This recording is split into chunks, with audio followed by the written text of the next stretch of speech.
딸기 브라우니, 초코 프레첼, 아메리카노. 야.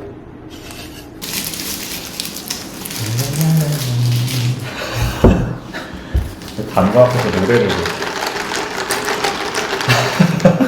ASMR이에요. 맛있게 드세요. 맛있게 드세요. 식사는 하셨죠? 네. 식사 빵 있는데. 아, 식사도 빵으로 했는데? 빵 돌아서 괜찮아요.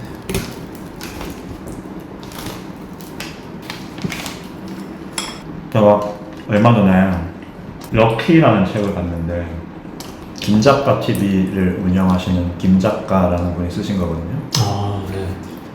근데 엄청 인상적인 글이 있었는데 내가 갖고 있는 약점을 보완해서 남들 수준으로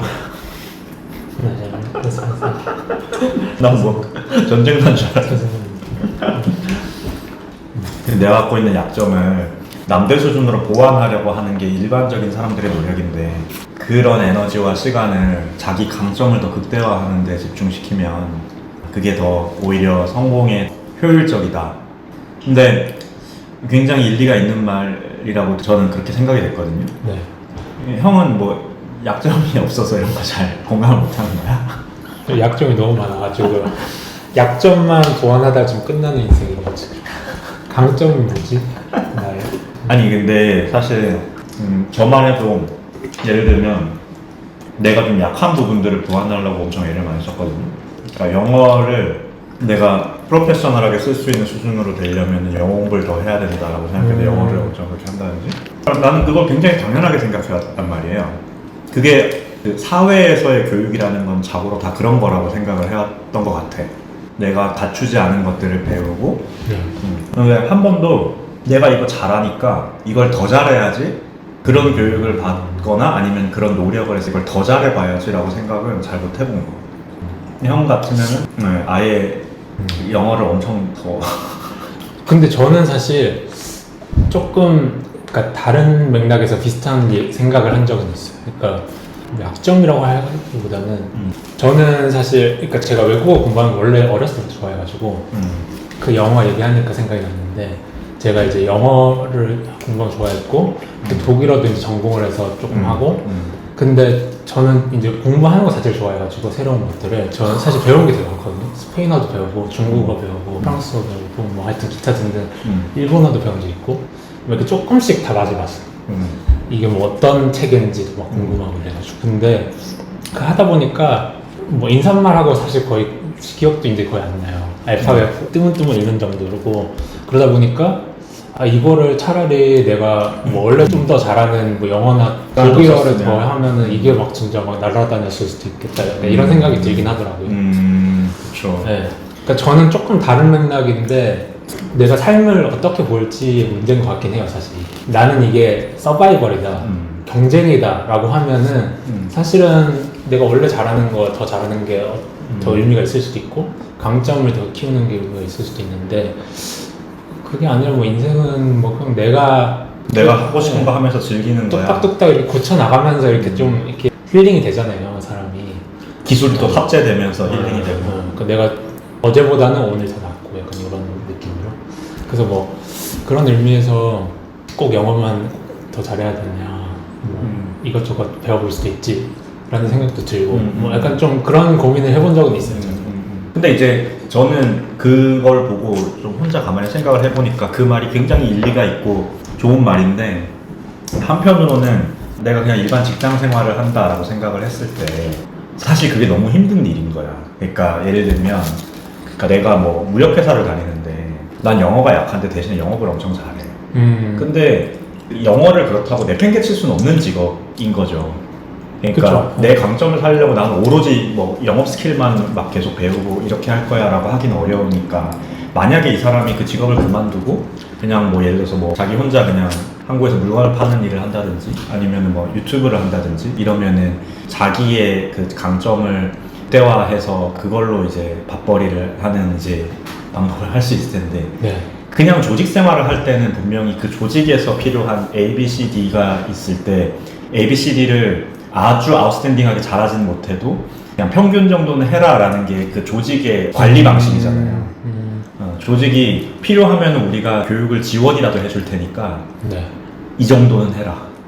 이렇게. 근데 어떤 면에서는 내가 조직 생활을 하면서 나는 오로지 강점만 키울 거니까 이렇게는 어려우니까 조금 현실적으로는 그걸 알면서도 약점을 보완하는 방향의 트레이닝을 받게 되는 것 같다. 강점은 그냥 강점대로 내가 일을 하면서 키워지는 거고 보완은 약점을 하는 것 같다라는 생각이 들더라고요. 근데 저는 결국은 보완도 못하고 강점도 키우지 못한 것 같아서. 좀 자기개발 열심히 하고 계시잖아요. 자기개발 뭘? 럭키도 있고. 근데 럭키 뭔지도 몰랐는데. 아니 그거 아주 옛날에 나온 책이에요.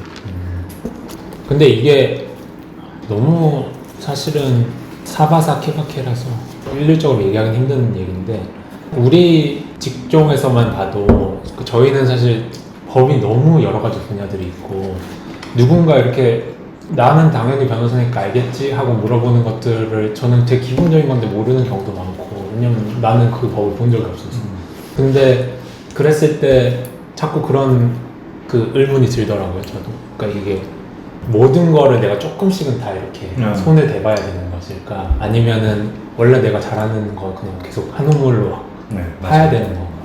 근데 일에 있어서는 저는 약간 좀 후자한 것 같아요. 그러니까 점점 더 나에게 요구하는 역할은 그렇다고 생각이 들고 그러니까 친구들이 뭐 이것저것 뭐 생각나는 거 물어보고 했을 때 내가 답을 못 할지언정 내가 원래 잘하는 거 그냥 일 더 잘하고 그냥 사실은 업무적으로 나한테 기대하는 것들을 내가 더 통찰력 있게 보는 것이 내 직업적인 소명이라고 생각이 들고. 근데 저는 한편으로는 예를 들어서 우리가 직업적인 것만 놓고 봤을 때도 예를 들어 변호사로서 분야를 놓고 봤을 때 나는 한 분야를 잘하니까 그 분야를 파겠다라는 선택이 어떤 면에서는 더 용기가 필요한 선택일 수도 있는 것 같아요. 그러니까 내가 예를 들어서 저한테 진로 상담 아닌 진로 상담을 해오는 변호사님들이 계시는 경우가 있는데 그런 경우에 대부분은 이런 걱정을 많이 해요.